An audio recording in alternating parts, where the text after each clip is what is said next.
Ladies and gentlemen, welcome back to the podcast. Now, I have not seen an official announcement from Flexa regarding merchant fees, whether they are on or off, are they staying, who are they applying to, and so forth.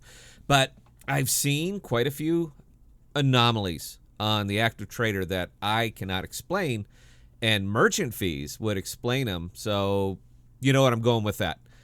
This is opinion editorial at its very best, meaning a lot more opinion than fact, so take it with a grain of salt.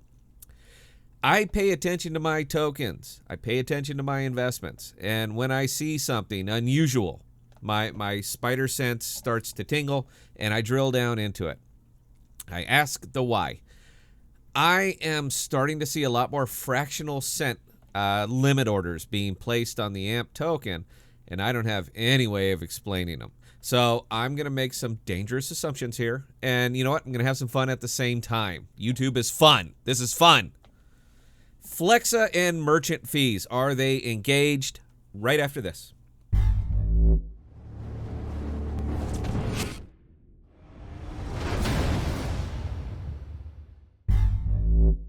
So when I'm talking small transactions of AMP, I mean stupidly small. I was watching a limit order placed at a buy price of .0556 and a quantity of, are you ready for it? You ready?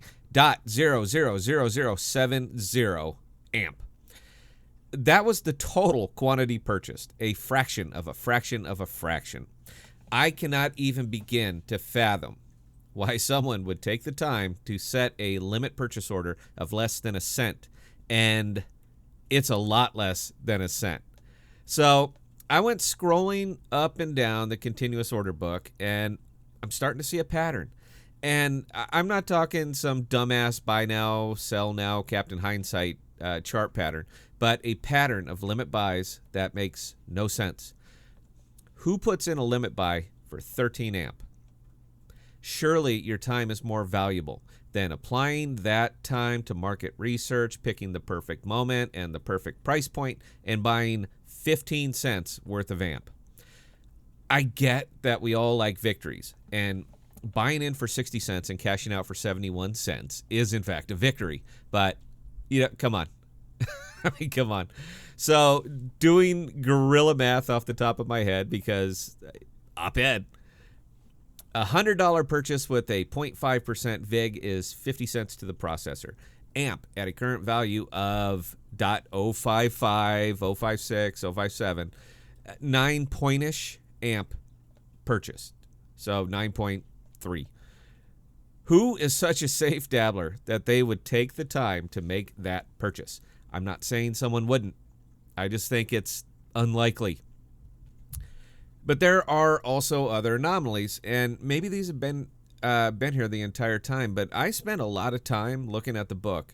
It's sort of become a hobby for me, and I never noticed these fractional buys. There are also fractional sells hitting the book.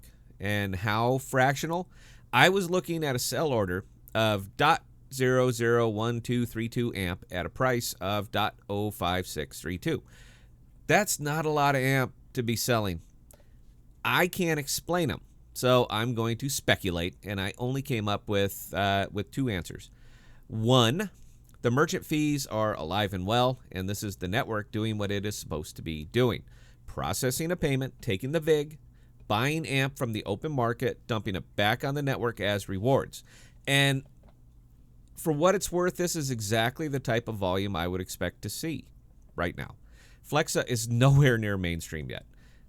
Transactions are going to be tiny, and there won't be a lot of them. We know over time that this will increase. Purchases will get larger. There will be a lot more of them. But before Flexa can stop feeding the network itself, it will have to process and take in a minimum of 2.5 million AMP. At current market rate, roughly $50 million processed per month before they can stop feeding the rewards out of their own pockets. If they don't reward stakers, people are going to stop staking. It won't crush the network by any means. The largest pools of staked tokens in the billions are held in just a few wallets. But it will slow their growth, so they have to address it. The second reason I came up for seeing these microtransactions is that they are just testing the network and adding in random buys and sells to make sure it's functioning correctly. Buy orders for the VIG and sell orders for the collateral recovery. Either of those explanations would satisfy me, so I'm going to say, you know what, both are correct. But if anyone has a better idea for these microtransactions, comment below, and I'm all ears. The one hang-up I have with this whole thing is that they did not specify where these buys and sells would take place. It would make sense for the sells to be done on the open market, on the exchanges. You're trying to recover money, and if you don't sell it on the open market, the recovery would be directly out of your own pocket. But it would make more sense for the buys to happen out of a fixed liquidity pool. It would be faster, cheaper, save on transaction costs, and ensure that there is always a ready supply of tokens for you to purchase for your network. They didn't specify. The only words I saw in their white paper was open market. But you know what? I could have missed it. I'm not all-knowing and all-seeing. I'm just trying to be rational and objective about it, and I'm trying to find an explanation I can live with. This is my money. This is your money. I think either of those answers are acceptable and would, you know what, it would absolutely satisfy my curiosity.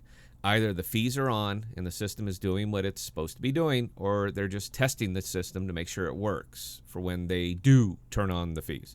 If anyone else has a better idea or fact, I would love a fact for the microamp purchases, put it in the comments, please, because I'm just as curious as everyone else, and Flexa is not exactly forthcoming with information. Short one today, guys. Thanks for listening. Live stream on Thursday and occasional Saturdays at 7 p.m. Central. Cheers.